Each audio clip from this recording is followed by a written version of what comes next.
Lo mismo se ve desde la infinita importancia del fin en sí mismo. ¿Cuál es el fin? Salvar las almas. El fin del ministerio es la salvación del alma. Cuando consideramos la importancia del fin y las dificultades del trabajo, ¿quién no dirá con el apóstol quién es suficiente para estas cosas? Ve la importancia del fin. Imagínate que tú le predicaste a una persona y esa persona se convirtió y está salva y al día siguiente se muere. Esa persona va a estar eternamente agradecida contigo porque tú fuiste el vehículo, el que Dios usó para la salvación de él. Si tú no lo hubieras predicado a esa persona quizás no se hubiera salvado y hubiera sido infeliz en el infierno. Pero ahora eternamente estará feliz por el trabajo que tú hiciste. Esa es una sola alma. Ahora imagínate cuando le predicas a dos, a tres, a cuatro, a mucha gente y se convierten. Eternamente estás llevando la felicidad por la eternidad. Eternidad no tiene fin. Para siempre.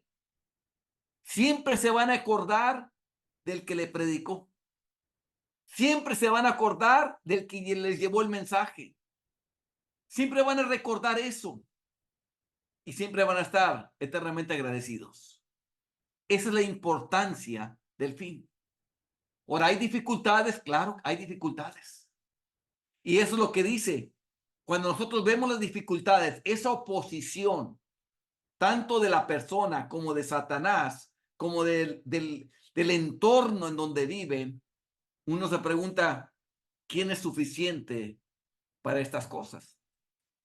Pero añade, no que seamos competentes por nosotros mismos para pensar algo como de nosotros mismos, sino que nuestra competencia proviene de Dios. Él nos hace suficiente para el trabajo del ministerio.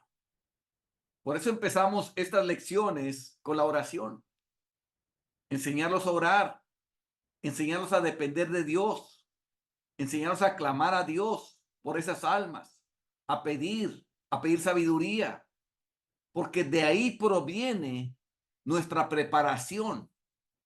De ahí vienen los recursos que necesitamos para llevar a cabo la obra de Dios. Él debe entender cómo despertar a la iglesia y quitar el obstáculo del camino de la conversión de los pecadores. ¿Qué es despertar a la iglesia? Bueno, llega un momento en que la iglesia se llega a estar dormida. ¿Qué es dormida? Que está pecando y no se da cuenta que está pecando. Como si estuviera dormido. Por eso le llama uso el término dormido y despertar. Despertar utilizo el término de que se dé cuenta que estás pecando, que no estás viviendo la palabra de Dios como dice la palabra de Dios, que te llamas cristiano, pero no estás viviendo como cristiano, pero te crees que eres cristiano, por eso le llamo el término dormido. Entonces debe entender cómo despertar la iglesia y quitar el obstáculo, aquello que te está haciendo un obstáculo para que te conviertas, se conviertan los pecadores. Esta es a menudo la parte más difícil del trabajo de un ministro y requiere más sabiduría y paciencia que cualquier otra cosa. Porque primero tienes que detectar que están dormidos. Cuando yo llegaba, ya parece que les he contado, este, eh, que ayudaba yo a veces a otros ministros a hacer el trabajo del ministerio. Y me acuerdo de la vez que llegué yo a Zacatecas. Cuando llegué a Zacatecas, hermanos, yo tuve la campaña y empecé el trabajo con una nueva iglesia que había plantado ahí. Pero en ese lugar había otro pastor que él ya tenía tiempo, había asistido a la campaña y tenía una iglesia grande, tenía como 300 personas ahí en esa iglesia. Entonces él vino a hablar conmigo que después de que escuchó la campaña, se dio cuenta que no estaban bien y que quería arreglar las cosas en su iglesia. Yo obviamente le dije que sí, que estaba bien en ayudarlo. Entonces yo le empecé a hacer algunas preguntas a él para saber el estado de su iglesia. Y él me decía que básicamente la iglesia andaba bien, pero que había ciertas cositas que había que arreglar. Y entonces, y él le empiezo a preguntar qué tamaño es, y él me dijo como un poco más de 300 personas. Y tiene reuniones de oración, y me dice que sí. Y le digo, ¿cuántos van a reuniones de oración? Pues como unos 10 o 15. Entonces dice, no, es que no todos pueden. Pero ya cuando me dice 10 o 15, si fuera el 10% serían 30. Si son 15, es el 5%. Entonces yo le dije, entonces tienes como 10 o 15 salvos y los demás están perdidos. Y se quedó como él asombrado. Y como que él no lo podía ver así. Dijo, la Biblia dice que en los negocios de mi padre me es necesario estar. Si está Jesús en ellos, en los negocios de su padre, ellos es necesario que ellos estén y no están. ¿Qué está pasando ahí? Algo no está bien. Están dormidos, están perdidos. Pero hasta él estaba dormido y estaba perdido. Él no se daba, él lo veía eso como normal, como que algo que, no, que era parte normal de ellos. Y no, no es normal, hermanos. Cuando alguien ama mucho algo, está ahí donde quieres, donde ama mucho algo. Ve a los jóvenes, aman mucho el fútbol y en pleno solazo y con un calorón, estar en un campo de tierra, pateando una pelota, con un calorón y todo, y están felices ellos. Nadie los forza. Ellos de su corazón quieren jugar. ¿Por qué? Porque aman mucho ese deporte. Entonces, cuando la gente ama mucho algo, quiere estar allí. Si ellos amaran mucho a Jesús, debieran estar ahí en la oración. Ahí está Jesús. Obviamente no estaba. ¿Qué estamos hablando ahí? Es una iglesia dormida, que sabe lo que dice la Biblia, pero no lo viven.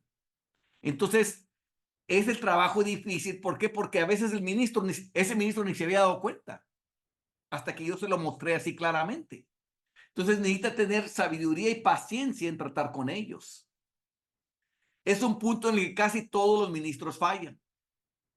¿Por qué? Porque muchas veces se empieza a leudar el ministro. En otras palabras, él mismo empieza a bajar, empieza a ver, deja de ver los intereses de Dios y empieza a ver los intereses de la gente.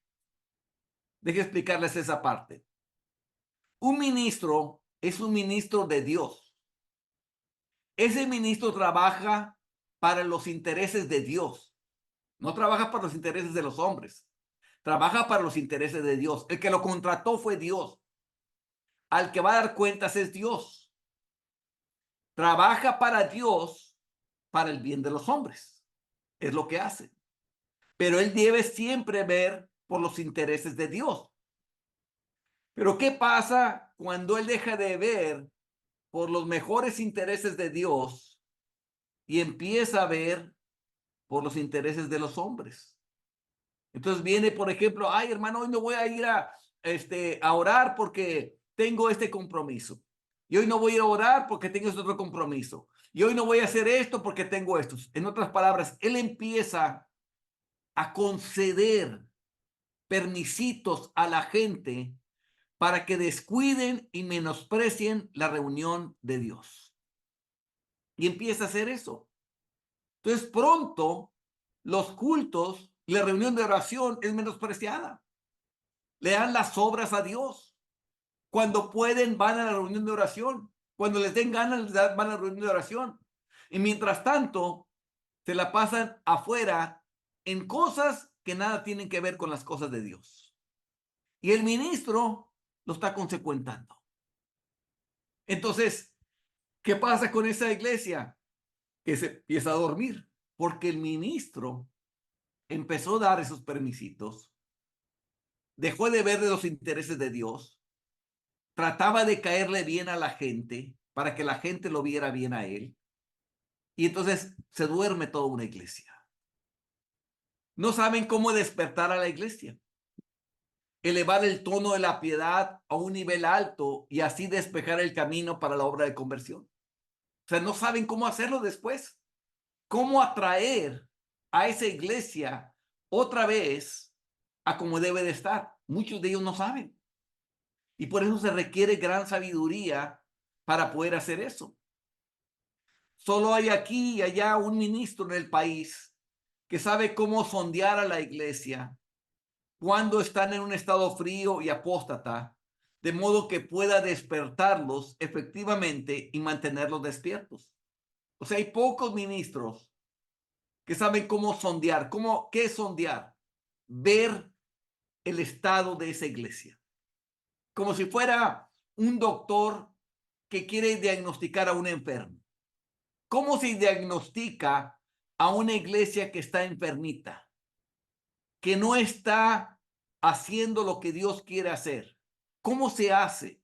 Muchos no saben cómo hacerlo. Muchos no saben cómo ver que la iglesia está fría y apóstata.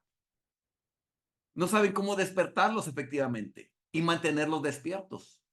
No saben cómo usar la palabra de Dios como si fuera el recetario, la medicina para darle a la iglesia, uno para cuando está muy enferma esa iglesia, muy dormida, muy fría, muy apóstata, cómo tratar de despertarlas. No saben cómo hacerlo. Y ese es el gran problema por el cual muchas iglesias se dedican, que en vez de despertarlos, tratan de causarles con cosas del mundo, los tratan de atraer. Usan las cosas del mundo, carnales, para atraerlos. Y obviamente la gente va por las cosas carnales. Les empiezan a dar lonches y comida y todo, pues obviamente van por la comida gratis. No van por Jesús, van por la comida gratis. O le ponen música del mundo con letra cristiana, obviamente van por la música del mundo, con letra cristiana, pero no van por Jesús. Van por todo lo que tiene que ver carnal, pero no van simplemente por Jesús. Entonces utilizan medios carnales para atraer a la gente. Y si tú traes a alguien por un medio carnal, la gente sigue carnal, porque con eso fue lo que lo utilizaste para que viniera. Si tú lo traes con algo espiritual y que la gente viene por lo espiritual, va por lo espiritual y no va por ninguna cosa que no sea carnal. Y eso es lo que pasa, al no saber cómo mantener esa iglesia, utilizan otros medios, medios del mundo para poder mantener a una iglesia. Pero, ¿qué está pasando? Si te los traes y tendrás un montón de gente, pero toda la gente está perdida.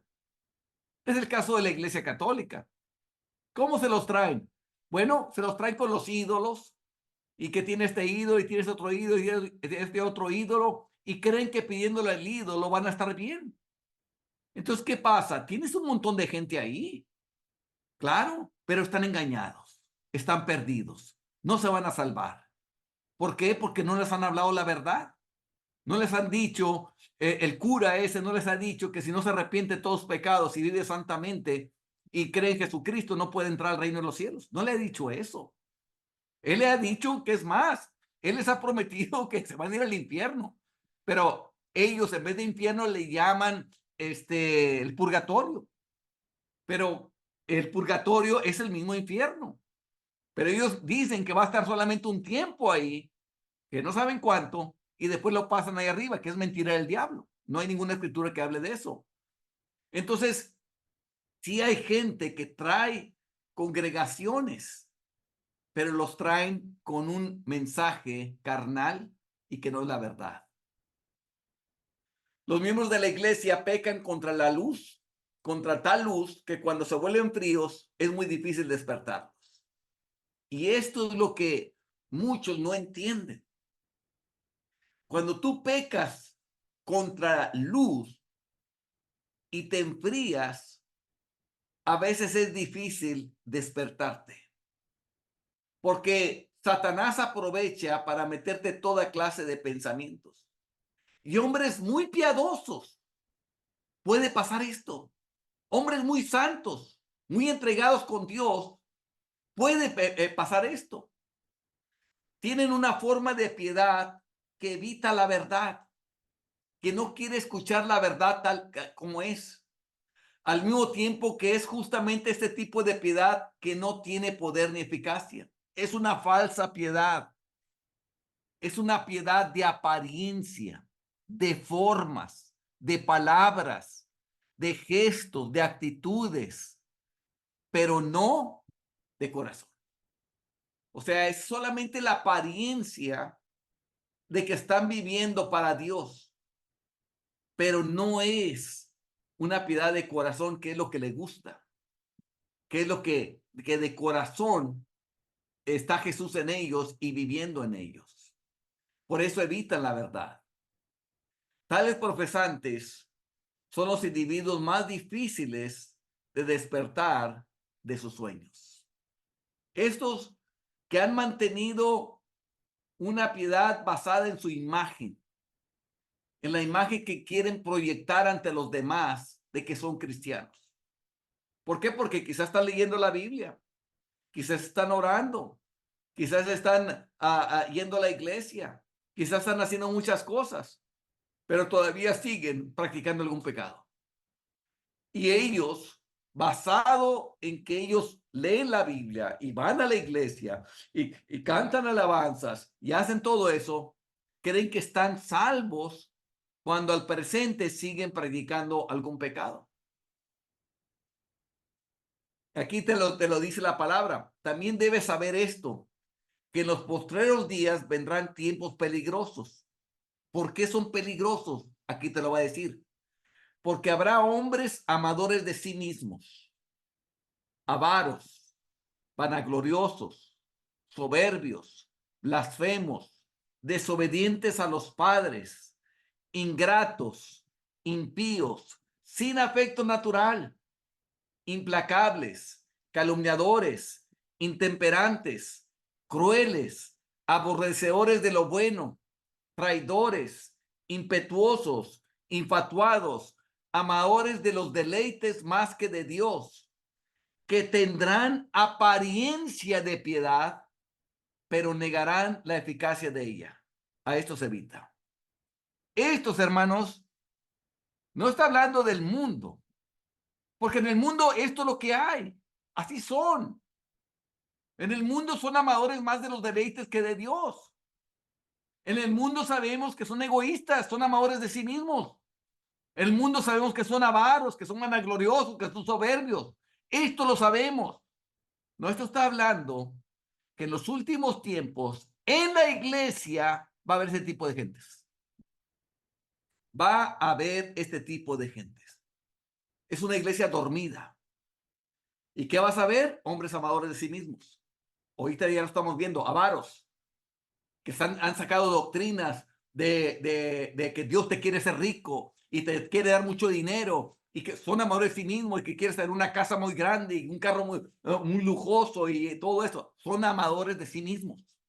Son vanagloriosos, son soberbios, se creen mucho, son blasfemos porque utilizan la palabra de Dios para sus intereses. Son desobedientes a los padres, son ingratos. Quiere decir que no hay agradecimiento en ellos, no están felices con lo que tienen.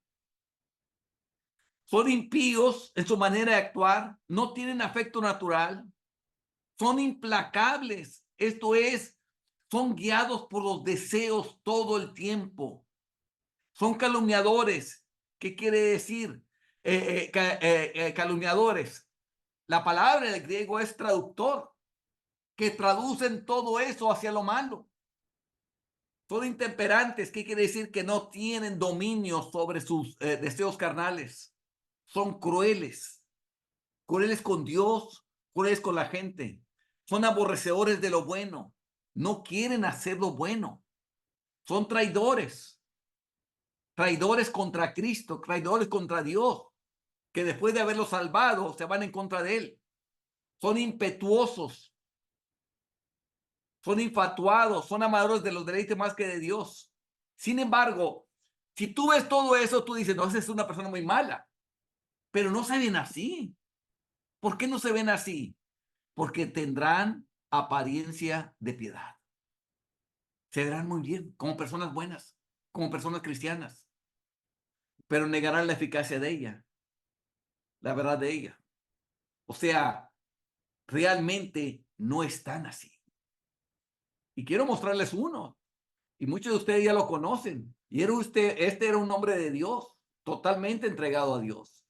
Pero quiero mostrarles un ejemplo de cómo despertar un alma dormida en el sueño de muerte.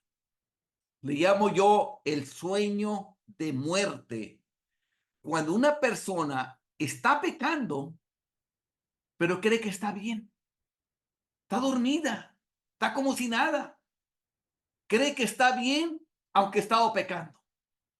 Y este va a ser un ejemplo, cómo despertar un alma dormida. Aquí es el ejemplo que estoy diciendo es el siguiente. Jehová envió a Natán a David. Y viniendo a él, le dijo, había dos hombres en una ciudad, el uno rico y el otro pobre. El rico tenía numerosas ovejas y vacas, pero el pobre no tenía más que una sola corderita que él había comprado y criado y que había crecido con él y con sus hijos juntamente, comiendo de su bocado y bebiendo de su vaso y durmiendo en su seno, y la tenía como una hija. Y vino uno de camino al hombre rico, y éste no quiso tomar de sus ovejas y de sus vacas para guisar para el caminante que había venido a él, sino que tomó la oveja de aquel hombre pobre y la preparó para aquel que había venido a él. Entonces se encendió el furor de David en gran manera contra aquel hombre y dijo a Natán, vive Jehová, que el que tal hizo es digno de muerte y debe pagar la cordera con 4 tantos porque hizo tal cosa y no tuvo misericordia. Muy celoso David. Ve la apariencia de piedad que hay en David. Celoso de Dios, celoso, haciendo justicia a ese pobre hombre en contra de todo esto. Cualquiera hubiera dicho, este es un hombre de Dios, porque está en contra de lo malo, a favor del bueno. Ve cómo siente, cómo sintió celo desde su corazón. Pero vean quién era ese hombre. Entonces dijo Natán a David, tú eres aquel hombre. Así ha dicho Jehová, Dios de Israel, yo te ungí por rey sobre Israel y te libré de la mano de Saúl, y te di la casa de tu señor, y las mujeres de tu señor en tu seno. Además te di la casa de Israel y de Judá. Y si esto fuera poco, te habría añadido mucho más. ¿Por qué pues tuviste en poco la palabra de Jehová, haciendo lo malo delante de sus ojos? A Urías Eteo heriste a espada, y tomaste por mujer a su mujer, y a él lo mataste con la espada de los hijos de Amón, por lo cual ahora no se apartará jamás de tu casa la espada, por cuanto me menospreciaste y tomaste la mujer de Urías Eteo para que fuese tu mujer. Así ha dicho Jehová, he aquí yo haré levantar el mal sobre ti de tu misma casa, y tomaré tus mujeres delante de tus ojos, y las daré a tu prójimo, el cual yacerá con tus mujeres a la vista del sol, porque tú lo hiciste en secreto, mas yo haré esto delante de todo Israel y a pleno sol. Entonces dijo David a Natán, pequé contra Jehová. Ahí se despertó del sueño de muerte este David. Imagínense, pasaron cerca de un año hasta que Natán lo confronta a David. Un año creyéndose un hombre de Dios y en pecado. Un año creyéndose cristiano, pero en pecado. Un año andando en esto como si nada. Ese se le conoce como el sueño de muerte, el sueño de condenación. Hasta que vino Natán con esta palabra y lo despertó a David. Tanto lo despertó que el Salmo 51 es lo que había dentro de él. Dice, ten piedad de mí, oh Dios, conforme a tu misericordia. Conforme a la multitud de tus piedades, borra mis rebeliones. Lávame más y más de mi maldad y límpiame de mi pecado. Porque yo reconozco mis rebeliones y mi pecado está siempre delante de mí. Contra ti solo he pecado y he hecho lo malo delante de tus ojos, para que seas reconocido justo en tu palabra y tenido por puro en tu juicio. He aquí en maldad he sido formado y en pecado me concibió mi madre. He aquí, tú amas la verdad en lo íntimo y en lo secreto me has hecho comprender sabiduría. Purifícame con hisopo y seré limpio. Lávame y seré más blanco que la nieve. Hazme oír gozo y alegría y se recrearán los huesos que has abatido. Esconde tu rostro de mis pecados y borra todas mis rebeliones. Crea en mí, oh Dios, un corazón limpio y renueva un espíritu recto dentro de mí. No me eches de delante de ti y no quites de mí tu Santo Espíritu.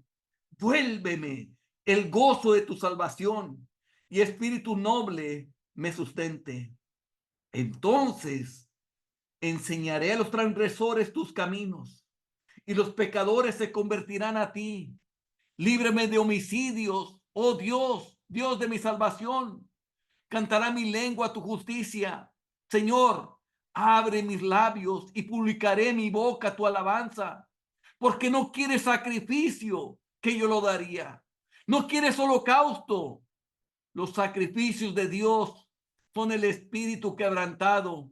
Al corazón contrito y humillado no despreciarás tú, oh Dios. Haz bien con tu benevolencia a Sión.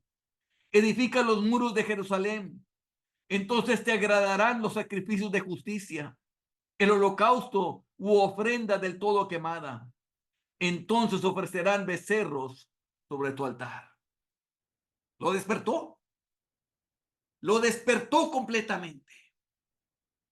Entonces, ¿qué hizo? Le dio una historia. Esta historia de un hombre que viene, que es un hombre pobre, que tiene a alguien. ¿Y quién es ese hombre pobre? Es Urías, que tenía una esposa, un hombre pobre. Y era todo lo que tenía. Y David tenía muchas mujeres.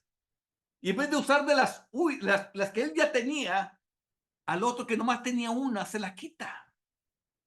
Y aquí le ilustra claramente su ingratitud. Tanto lo ilustra claramente que hasta el mismo David exclama, vive Jehová, que el que tal hizo es digno de muerte y debe pagar la cordera con 4 tantos porque hizo tal cosa y no tuvo misericordia. Pero después cuando se le aplica a él esa historia, entonces dijo Natán a David, tú eres aquel hombre. Y le empieza a explicar lo que él hizo, cada uno de los hechos que él hizo y después el juicio que le vendría. Así es como se despiertan las almas de los que están en sueño de muerte. No los puedes despertar de otra manera. Necesitas mostrar con sabiduría una historia que muestre el pecado de él y después aplicárselo a él y el juicio que va a venir si es que no hay arrepentimiento. Y cuando se logra, hay un arrepentimiento verdadero como el que tuvo David. Este salmo es testimonio de ese arrepentimiento y su vida posterior. Se ve que él hubo un verdadero arrepentimiento. Un claro ejemplo de una iglesia dormida, escribe al ángel de la iglesia en Sardis, el que tiene los 7 espíritus de Dios y las 7 estrellas, dice esto: yo conozco tus obras, que tienen nombre de que vives y estás muerto. Ese es clásico de la iglesia dormida. Tiene nombre de que es iglesia cristiana, pero está muerta. Todo lo que están ahí son huesos secos. Es gente perdida que se llaman cristianos. Sé vigilante y afirman las otras cosas que están para morir. O sea, otras cosas que ya estaban a punto de morir, que no se hicieran conforme a la palabra. Dice, porque no he hallado tus obras perfectas delante de Dios. No he hallado tus obras perfectas delante de Dios. Y esto es clásico del que está dormido. Ay, no seas tan radical, no hay que hacer todo como Dios quiere. Bueno, si no lo haces, estás dormido y vas a la condenación. Acuérdate pues de lo que has recibido y oído, y guárdalo, y arrepiéntete, pues si no velas, vendré sobre ti como ladrón, y no sabrás a qué hora vendré sobre ti. O sea, vas a estar bien dormido y no vas a saber cuando venga el Señor y te vas a perder. ¿Por qué? Porque tomas a la ligera las cosas de Dios. Eso es lo que es la iglesia dormida. Toma a la ligera las cosas de Dios. Una iglesia dormida es aquella que sabe la palabra, pero no la vive ni la cree. Cuando oigas, sí, yo sé que así dice la Biblia, pero ¿quién la hace? Esa persona está dormida. Sí, yo sé que así dice la Biblia, pero ¿quién la hace? En el mundo perfecto, así sería, pero pues no estamos en el mundo perfecto. Esa persona está dormida.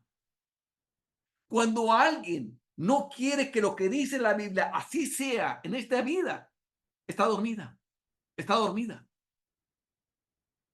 Entonces, y eso es cuando vemos ese estado, es cuando se requiere sabiduría para despertar a una iglesia en tal condiciones. Esa persona está en el sueño de muerte y va camino a la condenación. Esa persona que dice, sí, yo sé que así dice la Biblia, pero ¿quién la hace? Esa persona está en un sueño de muerte, así como estaba David, y va camino a la condenación. Entonces hay que despertarlo. Hay que despertarlo como se despertó a David, porque si no se hubiera perdido David. Pero Dios habló a Natán, que es lo que hace el Espíritu Santo. Trae la palabra, la da a Natán, Natán lo confronta y empieza a hablar. ¿Por qué el Espíritu Santo no trata directamente con la persona? Porque ha apagado el Espíritu, ha contristado el Espíritu de Dios y ya el Espíritu no trata con él directamente. Tiene que usar un ser humano, tiene que usar una persona de carne y hueso que hable con él, porque el Espíritu Santo lo ha querido despertar y no le hace caso. Contrista el Espíritu, apaga el Espíritu, resiste el Espíritu. Por eso el Espíritu ya no tiene efecto sobre él. Entonces, por eso tiene que usar un ser humano, que venga la palabra del Espíritu al ser humano y que el ser humano use de sabiduría para que le presente una historia de tal manera tan clara que lo haga despertar. Esa es la labor de un ministro. Ahí Natán usó de gran sabiduría para presentarle esa historia, bien hecha esa historia, y aplicarla a sus circunstancias, que lo despertó a David, un gran hombre de Dios, pero estaba perdido, era un homicida. Si ven ustedes, hermanos, ven ustedes cómo cumple todos eh,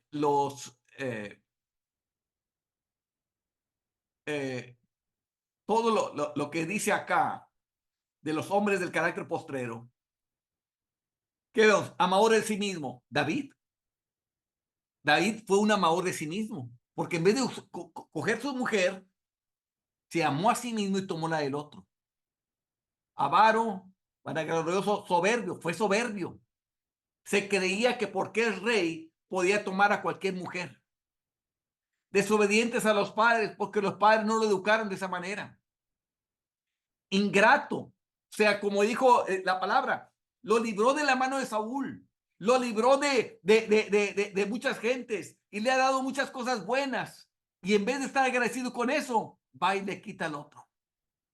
Impío, actuó como un impío, sin afecto natural, porque aún cuando ya sabía que había cometido adulterio con la esposa, se trae a Urías y lo quiere emborrachar y enviar a su casa para que entonces crea que él fue el que le embarazó.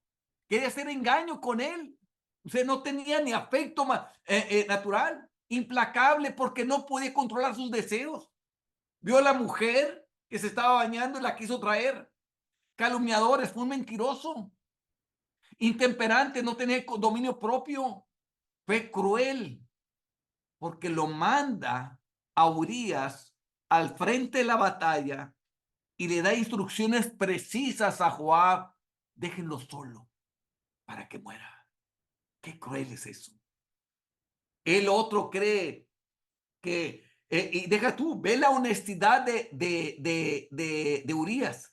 Le mandó el mensaje con Urías y él no vio ese mensaje, no lo leyó, porque eso era para Joab. Si él lo hubiera visto, se hubiera dado cuenta de lo que estaba planeando David, pero no lo leyó. Qué cruel fue. Aborrecedor de lo bueno, fue aborrecedor de lo bueno, porque fue en adulterio y fue un asesino, fue un traidor, traidor a Israel, porque hizo que perdieran con la mano de los enemigos, mataran a uno de sus hombres, traidor a él, impetuoso, infatuado, amador de los deleites más que de Dios, amaba más ese deleite que tenía carnal que de Dios. Pero claro, tenía una apariencia de piedad. Vean cómo se enceló, cómo dijo, no hombre, ese hombre merece la muerte. Ese hombre merece que pague la cordera 4 tantos. Ven la apariencia que tenía de piedad. Pero con todo lo que hizo, con el asesinato, con el adulterio, con las mentiras, negaba la eficacia de ella.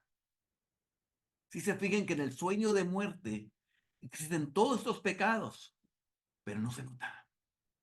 No se nota. Y ese es el peligro que hay cuando alguien está en el sueño de muerte. Por eso es difícil despertarlos. Porque no se dan cuenta de lo mal que lo hacen, que están. Hasta que llega alguien y lo despierta con un mensaje que se lo hace ver clarito lo perdido que está. Y es cuando lo puede traer al arrepentimiento.